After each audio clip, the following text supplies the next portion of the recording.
Hello everyone, welcome to Study for Change চেনেলটোলৈ স্বাগতম জনাইছোঁ। আজিৰ এই ভিডিঅ'টোত আছামীয়াৰ বুকখনৰ পৰা আৰু লুচেন জিকেৰ পৰা 20টা গুৰুত্বপূৰ্ণ কুৱেশ্যন আলোচনা কৰিম, যিবোৰ কুৱেশ্যন বাৰে বাৰে পৰীক্ষাত ৰিপিটেড হৈ থাকে। সো ভিডিঅ'টো ভালকৈ চাব শেষলৈকে। আৰু এই ভিডিঅ'টো হৈছে পাৰ্ট নাম্বাৰ 79। যদি কোনোবাই আগৰ পাৰ্টকেইটা চাব বিচাৰে, প্লেলিষ্টৰ লিংক ডেছক্ৰিপশ্যনত দিয়া আছে, তাৰ পৰা আপোনালোকে চাব পাৰিব। আজিৰ প্ৰথম কুৱেশ্যনটো হৈছে Question number 1. Who was the president of the Assam Sahitya Sabha in 2020? Assam সাহিত্য সভাৰ 2020 বৰ্ষৰ সভাপতি কোন আছিল? অপশ্যন কেইটা আছে পৰমানন্দ ৰাজবংশী, কুলধৰ শইকীয়া, ধ্ৰুৱজ্যোতি বৰা, হোমেন বৰগোহাঁই। ইয়াৰ শুদ্ধ আনচাৰ হৈছে option number B, Kuladhar Saikia. 2020 চনৰ অসম সাহিত্য সভাৰ সভাপতি আছিলে কুলধৰ শইকীয়া। লগতে মনত ৰাখিব 2022 চনৰ বৰ্তমানলৈকে অসম সাহিত্য সভাৰ সভাপতি হৈছে সূৰ্যকান্ত হাজৰিকা। বৰ্তমানৰ অসম সাহিত্য সভাৰ সভাপতি হৈছে সূৰ্যকান্ত হাজৰিকাদেৱ। এই অসম সাহিত্য সভাখন গঠন কৰা হৈছিলে 1917 চনত আৰু তেতিয়াৰ সভাপতি আছিলে পদ্মনাথ গোহাঁই বৰুৱাদেৱ। পদ্মনাথ গোহাঁই বৰুৱাদেৱ হৈছে প্ৰথমজন সভাপতি অসম সাহিত্য সভাৰ। Next question. Question number 2. Hirakud dam is located in which state? Hirakud বান্ধ কোনখন ৰাজ্যত অৱস্থিত? ইয়াৰ অপশ্যনকেইটাৰ ভিতৰত শুদ্ধ আনচাৰ হৈছে অপশ্যন নম্বৰ বি, উৰিষ্যা। উৰিষ্যাত হীৰাকুদ বান্ধ অৱস্থিত। পৰীক্ষাত সুধিব পাৰে এই হীৰাকুদ বান্ধটো কোনটো নদীৰ ওপৰত আছে? মনত ৰাখিব এই হীৰাকুদ বান্ধটো মহানদী ৰিভাৰত অৱস্থিত। ইয়াৰ লগতে পৰীক্ষাত আৰু এটা কুৱেশ্যন সোধে যে ভাৰতৰ আটাইতকৈ টলেষ্ট ডেম কোনখন? টলেষ্ট ডেমটো হৈছে তেহেৰী ডেম। তেহেৰী ডেম ভাৰতৰ টলেষ্ট ডেম আৰু এই তেহেৰী ডেমটো উত্তৰাখণ্ডত অৱস্থিত। ভাগীৰথী নদীত তেহেৰী ডেমটো অৱস্থিত। ইম্পৰ্টেণ্ট পইণ্ট মনত ৰাখিব তেহেৰী ডেমটো হৈছে টলেষ্ট ডেম, এইখন ভাগীৰথী নদীৰ উত্তৰাখণ্ডত অৱস্থিত। আৰু এই হীৰাকুদ ডেমটো উৰিষ্যাত অৱস্থিত আৰু এইখন মহানদী নদীখনত অৱস্থিত। Next question. Question number 3. What is BTAD নাও ন'ন এজ? BTAD বৰ্তমান কি বুলি জনা যায়? অপশ্যনৰ ভিতৰত শুদ্ধ আনচাৰ হৈছে অপশ্যন নম্বৰ চি, BTR। BTADক বৰ্তমান BTR হিচাপে জনা যায়। Bodoland territorial region. BTADক BTR কৰা হৈছিলে 2020 চনৰ বড়ো একৰ্ড বা চুক্তি অনুসৰি। 2020 চনত যিটো চুক্তি হৈছিলে সেই চুক্তি অনুযায়ী BTADক BTR কৰা হৈছিলে। Next question. Question number 4. Who was the first martyr of the 1942 revolution in Assam? অসমত 1942 চনৰ বিপ্লৱৰ প্ৰথম শ্বহীদ কোন আছিল? অপশ্যন আছে কনকলতা বৰুৱা, সতী জয়মতী, কুশল কোঁৱৰ, বগেশ্বৰ বৰুৱা। ইয়াৰ শুদ্ধ আনচাৰ হৈছে অপশ্যন নম্বৰ এ, কনকলতা বৰুৱা। 1942ত হোৱা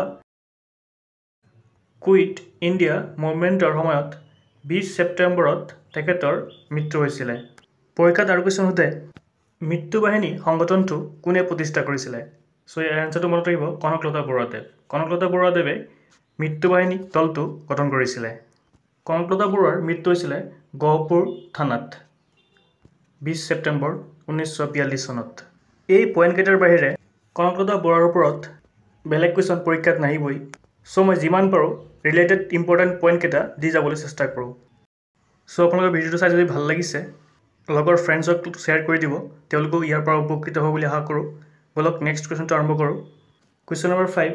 what is the minimum age to be eligible for Lok Sabha elections? Lok Sabha নিৰ্বাচনৰ বাবে যোগ্য হ'বলৈ নিম্নতম বয়স কিমান লাগে? কেইদিনমান আগতে লোকসভা ইলেকশ্যন হৈ গৈছে, চ' কুৱেশ্যনটো ইম্পৰ্টেণ্ট হ'ব পাৰে পৰীক্ষাৰ কাৰণে। এই লোকসভা ইলেকশ্যন খেলিবৰ কাৰণে এজন কেণ্ডিডেটৰ কিমান নিম্নতম বয়স লাগে? অপশ্যন আছে 25 বছৰ, 30 বছৰ, 21 বছৰ, 18 বছৰ। ইয়াৰ শুদ্ধ আনচাৰ হৈছে অপশ্যন নম্বৰ এ, 25 বছৰ লাগে। আমাৰ পাৰ্লিয়ামেণ্টত দুটা ভাগত ভাগ কৰা হৈছে, এটা হৈছে লোকসভা আৰু এটা হৈছে ৰাজ্যসভা। এই লোকসভা আৰু ৰাজ্যসভাৰ আন এটা নাম আছে, সেইটো হৈছে লোকসভাক লোৱাৰ হাউচ বুলি জনা যায় আৰু ৰাজ্যসভাক আপাৰ হাউচ বুলি জনা যায়। যদি আপোনালোকৰ লোৱাৰ আৰু আপাৰৰ মাজত কনফিউজ হয় তেতিয়াহ'লে মনত ৰাখিবলৈ এটা ট্ৰিক ইউজ কৰিব, সেইটো হৈছে লোকসভাৰ এল আছে আৰু এইটো হৈছে লোৱাৰত এল। চ' ট্ৰিকটো মনত ৰাখিবলৈ লোকসভাৰ এল থকাৰ কাৰণে এইটো লোৱাৰ হাউচ আৰু ৰাজ্যসভাৰ আৰ এইটো হৈছে upper house. Next question. Question number 6. How many years is the tenure of members of Lok Sabha in India? লোকসভাৰ সদস্যসকলৰ কাৰ্যকাল কিমান বছৰ? অপশ্যন কেইটা আছে 11 বছৰ, 9 বছৰ, 7 বছৰ, 5 বছৰ। ইয়াৰ শুদ্ধ আনসাৰ হৈছে অপশ্যন নম্বৰ ডি 5 বছৰ। লোকসভাৰ এজন সদস্যৰ কাৰ্যকাল হৈছে 5 বছৰ। লোকসভাৰ বিষয়ে আমাৰ ভাৰতৰ সংবিধানৰ আৰ্টিকল 79ত উল্লেখ কৰা আছে। অনুচ্ছেদ 79ত লোকসভাৰ বিষয়ে উল্লেখ কৰা আছে ভাৰতৰ সংবিধানত। Next question. Question number 7. On the banks of which river was Shankardeva buried? শংকৰদেৱক কোনখন নদীৰ পাৰত সৎকাৰ কৰা হৈছিল? অপশ্যন কেইটা আছে তিষ্টা ৰিভাৰ, জলঢাকা নদী, তৰুচৰণ ৰিভাৰ, ব্ৰহ্মপুত্ৰ ৰিভাৰ। শংকৰদেৱৰ জন্ম হৈছিলে 1449ত নগাঁও জিলাৰ বৰদোৱাত আৰু তেখেতৰ মৃত্যু হৈছিলে 1568ত কোচবিহাৰত। শংকৰদেৱক সৎকাৰ কৰা হৈছিলে তৰুচা নদীৰ পাৰত আৰু এইখন কোচবিহাৰত অৱস্থিত। Next question. Question number 8. Which of the following aspects is discussed in Kautilya's Arthashastra? কৌটিল্যৰ অৰ্থশাস্ত্ৰত তলৰ কোনটো দিশৰ বিষয়ে আলোচনা কৰা হৈছে? অপশ্যন আছে economic life, political life, regional life, social life. ইয়াৰ শুদ্ধ আনসাৰ হৈছে option number B political life. ৰাজনৈতিক জীৱনৰ বিষয়ে কৌটিল্যৰ অৰ্থশাস্ত্ৰত লিখা হৈছে। কৌটিল্যৰ আন এটা নাম হৈছে চাণক্য। কৌটিল্যৰ আন এটা নাম হৈছে Chanakya. Next question. Question number 9. What is the main attraction of the Ali Aye Ligang festival? Ali Aye Ligang উৎসৱৰ মূল আকৰ্ষণ কি? ইয়াৰ অপশ্যন কেইটা শুদ্ধ আনসাৰ হৈছে অপশ্যন নম্বৰ বি গুমৰাগ নৃত্য। আলি আই লৃগাঙৰ উৎসৱৰ মূল আকৰ্ষণ হৈছে গুমৰাগ নৃত্য। এই আলি আই লৃগাং উৎসৱটো উদযাপন কৰে মিচিং ট্ৰাইবসকলে। লগতে পৰীক্ষাত আৰু এটা কুৱেশ্যন বাৰে বাৰে আহি থকা দেখা যায়, আলি আই লৃগাঙৰ শব্দটোৰ অৰ্থ কি? চ' আলিৰ শব্দৰ অৰ্থটো হৈছে ৰুট। ৰুট হৈছে আলিৰ শব্দৰ অৰ্থ। আই হৈছে ফ্ৰুইট আৰু লৃগাঙৰ শব্দৰ অৰ্থ হৈছে ছয়িং। আলি শব্দৰ অৰ্থ হৈছে ৰুট, আইৰ শব্দৰ অৰ্থ হৈছে ফ্ৰুইট আৰু লৃগাং শব্দৰ অৰ্থ হৈছে ছয়িং। এই আই লৃগাং উৎসৱটো উদযাপন কৰে মিচিং ট্ৰাইবসকলে। Next question. Question number 10. Who was the first Turkish general to attack Assam? Assam আক্ৰমণ কৰা প্ৰথম তুৰ্কী সেনাপতি কোন আছিল? অপশ্যন আছে মীৰ জুমলা, গিয়াছুদ্দিন, ৰামসিংহ, মহম্মদ বিন বখতিয়াৰ। ইয়াৰ শুদ্ধ আনসাৰ হৈছে option number D Muhammad bin Bakhtiyar. Assam আক্ৰমণ কৰা প্ৰথম তুৰ্কী সেনাপতি আছিলে মহম্মদ বিন বখতিয়াৰ। মহম্মদ বিন বখতিয়াৰে অসম আক্ৰমণ কৰিছিলে 1206 খ্ৰীষ্টাব্দত। লগতে মনত ৰাখিব মীৰ জুমলাই অসম আক্ৰমণ কৰিছিলে 1662 খ্ৰীষ্টাব্দত। মীৰ জুমলাই অসম আক্ৰমণ কৰি গড়গাঁও দখল কৰিছিলে। Next question. Question number 11. Which person from Assam served as the governor of Punjab? অসমৰ কোনজন ব্যক্তিয়ে পাঞ্জাৱৰ ৰাজ্যপাল হিচাপে কাৰ্যনিৰ্বাহ কৰিছিল? অপশ্যন আছে গোপীনাথ বৰদলৈ, বিষ্ণুৰাম মেধি, মহেন্দ্ৰ মোহন চৌধুৰী, গোলাপ বৰবৰা। ইয়াৰ শুদ্ধ আনসাৰ হৈছে option number C Mahendra Mohan চৌধুৰীদেৱ। তেখেতে 1973ৰ পৰা 1977লৈকে পাঞ্জাৱৰ ৰাজ্যপাল হিচাপে কাৰ্যনিৰ্বাহ হৈ আছিলে। Next question. Question number 12. When did Columbus discover the America? কলম্বাছে কেতিয়া আমেৰিকা আৱিষ্কাৰ কৰিছিলে? অপশ্যন কেইটা শুদ্ধ আনসাৰ হৈছে অপশ্যন নম্বৰ ডি 1492 চনত কলম্বাছে আমেৰিকা আৱিষ্কাৰ কৰিছিলে। Next question. In which year was the war between India and China fought? চীন আৰু ভাৰতৰ মাজত কিমান চনত যুদ্ধ সংঘটিত হৈছিলে? অপশ্যন কেইটা শুদ্ধ আনসাৰ হৈছে অপশ্যন নম্বৰ বি 1962 চনত ইণ্ডিয়া আৰু চাইনাৰ মাজত যুদ্ধখন সংঘটিত হৈছিলে। ইণ্ডিয়া আৰু চাইনাৰ মাজত যিখন ইণ্টাৰনেশ্যনেল বাউণ্ডেৰী আছে সেই বাউণ্ডেৰীক মেকমোহন লাইন বুলি জনা যায় আৰু ইণ্ডিয়া আৰু পাকিস্তানৰ মাজত ৰেড ক্লিফ লাইন বুলি জনা যায়।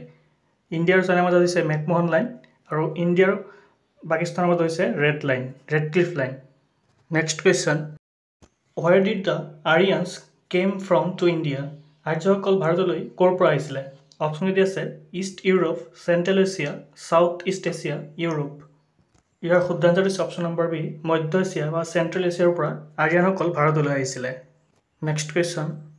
From which year to which year was India under British rule? কিমান চনৰ পৰা কিমান চনলৈ ভাৰতবৰ্ষ ব্ৰিটিছৰ অধীনত আছিল? ইয়াৰ অপশ্যন কেইটা শুদ্ধ আনসাৰ হৈছে অপশ্যন নম্বৰ চি 1858 চনৰ পৰা 1947 চনলৈকে ভাৰতবৰ্ষ ব্ৰিটিছৰ অধীনত আছিলে। Next question, who is the current deputy speaker of the Assam legislative assembly? Assam বিধানসভাৰ বৰ্তমানৰ উপাধ্যক্ষ কোন? ইয়াৰ অপশ্যন কেইটা শুদ্ধ আনসাৰ হৈছে option number D doctor Numal মুমিন। তেখেত হৈছে বৰ্তমানৰ অসম বিধানসভাৰ ডেপুটি স্পীকাৰ আৰু স্পীকাৰ হৈছে বিশ্বজিৎ দৈমাৰী। তেখেত হৈছে speaker of Assam legislative assembly. Next question, when was the Consumer Protection Act enacted in India? ভাৰতবৰ্ষত কেতিয়া গ্ৰাহক সুৰক্ষা আইন বলবৎ কৰা হৈছিল? শুদ্ধ আনসাৰ হৈছে অপশ্যন নম্বৰ বি 1987 চনত কনজিউমাৰ প্ৰটেকশ্যন এক্ট বলবৎ কৰা হৈছিলে। Next question, who is also' known as the Luit Konwar of Assam? অসমক কাক লুইট কোঁৱৰ বুলিও জনা যায়? অপশ্যন কেইটা আছে ৰুদ্ৰ বৰুৱা, ভূপেন হাজৰিকা, লক্ষ্মীনাথ বেজবৰুৱা, আনন্দৰাম বৰুৱা। শুদ্ধ আনসাৰ হৈছে option number A Rudra Barua. তেখেতক অসমৰ লুইট কোঁৱৰ বুলি জনা যায়। Next question, who is known as the lion man of Assam? কাক অসমৰ সিংহ পুৰুষ বুলি জনা গৈছিলে? ইয়াৰ অপশ্যন কেইটা হৈছে ৰাধা গোবিন্দ বৰুৱা, বিষ্ণুৰাম মেধি, সৰ্বানন্দ সোণোৱাল, হেমচন্দ্ৰ বৰুৱা। শুদ্ধ আনসাৰ হৈছে অপশ্যন নম্বৰ এ ৰাধা গোবিন্দ বৰুৱা। তেখেতক অসমৰ সিংহ পুৰুষ বুলি জনা যায়। Next question, after which event ended the Ahom rule in Assam? কোনটো ঘটনাৰ পিছত অসমত আহোম শাসনৰ অন্ত পৰিছিলে? অপশ্যন কেইটা আছে শৰাইঘাট ৱাৰ, মোৱামৰীয়া ৰিভল্ট, মানছ এটেক, লতাকটা ৰণ। ইয়াৰ শুদ্ধ আনসাৰটো আপোনালোকে কমেণ্ট বক্সত কমেণ্ট কৰি জনাব। কোনটো ঘটনাৰ পিছত অসমত আহোম শাসনৰ অন্ত পৰিছিলে বুলি সুধিছে ইয়াত। ইয়াৰ শুদ্ধ আনসাৰটো আপোনালোকে কমেণ্ট বক্সত কমেণ্ট কৰি জনাব। আজিৰ এইকেইটা কুৱেশ্যন আছিলে। যদি ভিডিঅ'টো চাই ভাল লাগিছে তেন্তে লগৰ বন্ধু বান্ধৱীসকলক শ্বেয়াৰ কৰি দিব আৰু চেনেলটো ছাবস্ক্ৰাইব কৰি থ'ব যাতে ভিডিঅ' দিলে আপোনালোকে সোনকালে পাই যায়। থেংক ইউ ফৰ ৱাচিং।